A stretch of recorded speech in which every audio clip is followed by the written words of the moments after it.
Elements, a history.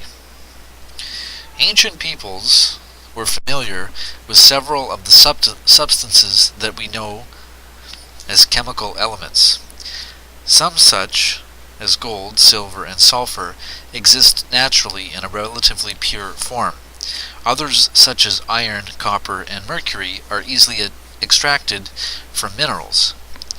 But it was not until the end of the 18th century that scientists established the notion of what a chemical element actually is, and how that differs from a chemical compound. And it was the 1920s before all the naturally occurring elements had been discovered and isolated.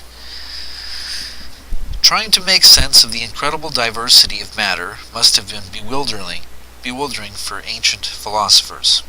In many early civilizations, philosophers deduced that all matter is made up of earth, air, fire, and water in varying mixtures. These were the elements as the ancients understood them. Note that would have made this book a bit shorter.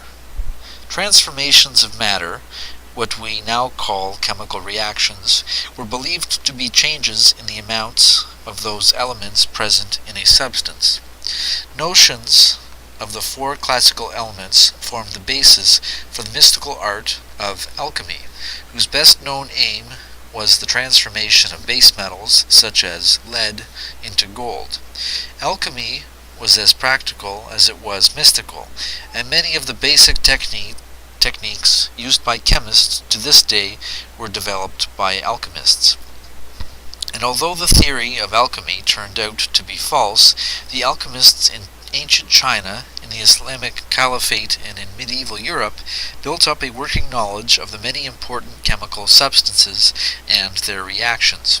It was not only the alchemists who helped gather practical knowledge about matter and chemical reactions. For example, early apothecaries, pharmacists, glassmakers, and perhaps most importantly, metallurgists also contributed know-how and experience. In early modern Europe, a new version of alchemy developed, with mercury, sulfur, and salt at its core. But the focus was on the principles of these substances rather than their physical properties. Inevitably, the laws and the theories of alchemy were exposed by the scientific method, which became popular in Europe in the 17th century. Crucially, chemists showed that air is a mixture of gases, so it cannot be an element, and that water is a compound.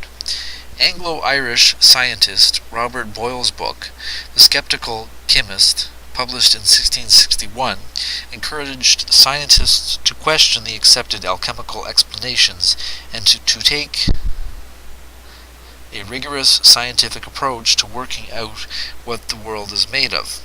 Boyle promoted the use of chemical analysis, a systematic approach by which chemicals could determine the component substances in a mixture or compound.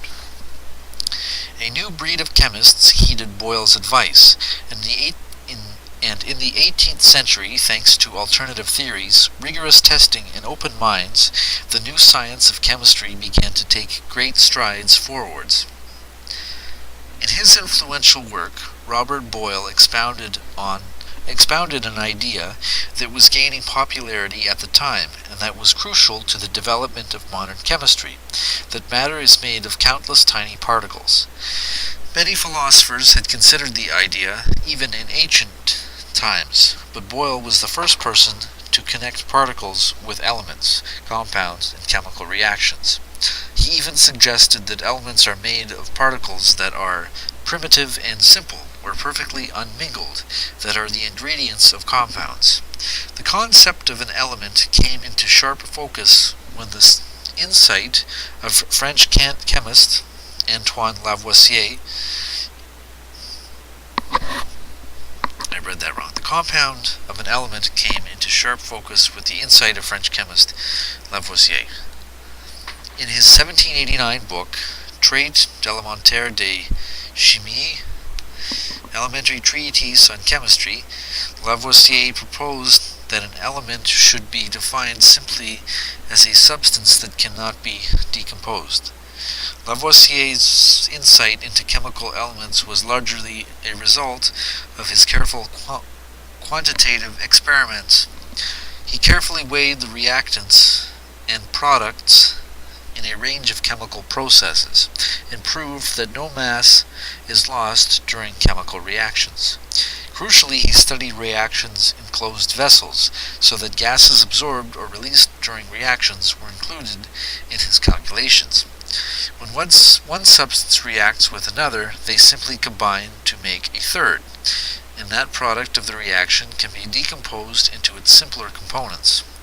Lavoisier's master stroke was in explaining combustion, burning, and the combination of substances with oxygen. He worked out that when hydrogen burns in air, it combines with oxygen to make water. He even managed to decompose water into its two constituent elements.